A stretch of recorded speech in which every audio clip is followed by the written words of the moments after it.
Muito bem. Vamos lá para a correção aqui do Enem, tá certo?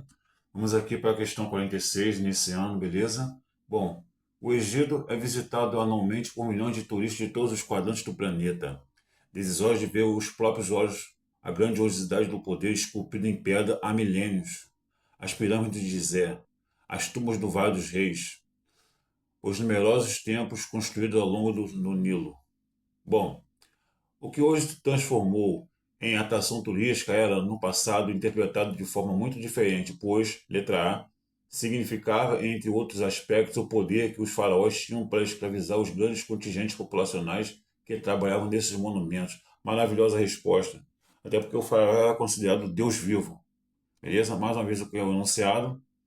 O que se transformou em atração turística era, no passado, interpretado de forma muito diferente, pois significava, entre outros aspectos, o poder que os faraós tinham para escravizar grandes contingentes populacionais que trabalhavam nesses monumentos. Eis a resposta. Letra B. Representava para as populações do Alto Egito a possibilidade de migrar para o sul. Peraí, mas o Alto Egito já fica no sul. O Baixo Egito fica ao norte. Ficava ao norte, né? Então essa resposta aqui está incoerente. Ó. Representar para a população do Alto Egito, que é o sul, a possibilidade de migrar para o sul, mas o Alto Egito já fica no sul, e encontrar trabalho nos canteiros faraônicos. Nada a ver isso aqui. Letra C. Significava a solução para os problemas econômicos, uma vez que os faraós sacrificavam os deuses suas riquezas. Não, não. Eles sacrificavam vidas, outras coisas, não suas riquezas, construindo o templo. Como assim se sacrificavam aos deuses suas riquezas? Nada a ver. Letra D. Representar a possibilidade de o faraó ordenar a sociedade, obrigando os desocupados, não só os desocupados a trabalharem em obras públicas que engrandeceram o próprio Egito. Nada a ver. Não só os desocupados. E a letra E significava um peso para a população egípcia que condenava o luxo faraônico, vai condenar o luxo faraônico do Deus vivo, o Deus rei, o Horus. Nada a ver. Nada a ver. E a religião baseada em crenças e superstições. Nada a ver isso aqui. Vamos aqui para outra questão. A questão aqui 47. O que se entende por corte no antigo regime é, em primeiro lugar, a casa de habitação dos reis da França, das suas famílias, de todas as pessoas que de perto ou de longe fazem parte dela.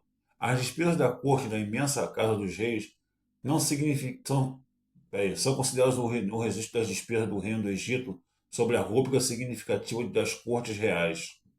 Bom, olha a fonte aqui, certo? Elias, a sociedade na corte, beleza? Vamos aqui para a pergunta.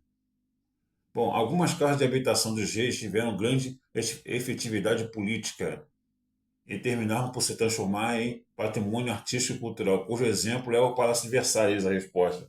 Palácio de Versalhes. Mais uma vez aqui, anunciado aqui rapidinho. Algumas casas de habitação dos reis tiveram grande efetividade política e terminaram por se transformar em patrimônio artístico e cultural, por exemplo, cujo exemplo é o Palácio de Versalhes. Letra A. Letra B. O Museu Britânico? Não, só um museu. Catedral de Colônia? Não, não, é só uma igreja. A Casa Branca é a presidência dos Estados Unidos, a residência do presidente dos Estados Unidos. Pirâmide do Faraó Kelps? Não, é apenas um túmulo. Então a resposta certa aqui é o Palácio de Versalhes, tá certo? Vamos aqui para a questão 48. Vamos lá? Hoje em dia, nas grandes cidades, enterrar os mortos é uma prática quase íntima, que diz respeito apenas à família, a menos é claro que se trata de uma personalidade conhecida. Entretanto, isso nem sempre foi assim. Para o historiador, os sepultamentos são uma forma de informações importantes para que se compreenda, por exemplo, a vida política das sociedades. Beleza? Vamos lá. No que se refere às práticas sociais ligadas aos sepultamentos? Letra A. Na Grécia Antiga, as cerimônias públicas eram desvalorizadas, não eram valorizadas, porque o mais importante era a democracia experimentada pelos vivos. Nada a ver. Aqui, no lugar que seriam valorizadas, esqueci de marcar com verde, mas tudo bem. Na Idade Média, a igreja tinha pouca influência, não, não, muita influência sobre os rituais fúnebres, preocupada mais com a salvação da alma. Não. Elas tinham muita influência, nada de pouca influência. E a letra C é a correta. No Brasil colônia, o sepultamento dos mortos nas igrejas era regido pela observância da hierarquia social. Isso mesmo. Inclusive, as pessoas eram enterradas dentro das igrejas. As pessoas ricas, né, de posses. As pessoas mais pobres eram enterradas lá de fora, em cemitérios. Eis a resposta, pessoal. Mais uma vez aqui o enunciado.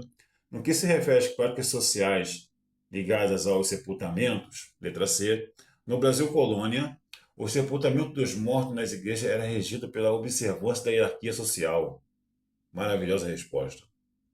Letra D. Na época da reforma, o catolicismo condenou os excessos de gasto que a burguesia fazia para sepultar seus mortos. O catolicismo condenou, não. Deixou para lá, há de condenar. E a letra E. No período posterior à Revolução Francesa, devido a grandes perturbações sociais, abandonou-se a prática do luto. Não, manteve-se a prática do luto. E finalizando aqui na questão 49, tá certo?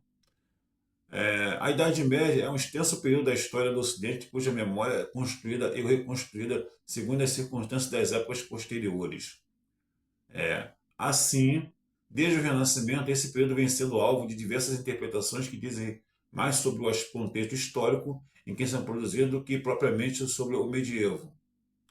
Um exemplo acerca do que está exposto no texto é, letra A, correta, a associação que Hitler estabeleceu entre o Terceiro Reich e o Sacro Império Romano Germânico. E, pessoal, essa é a resposta, tá bom?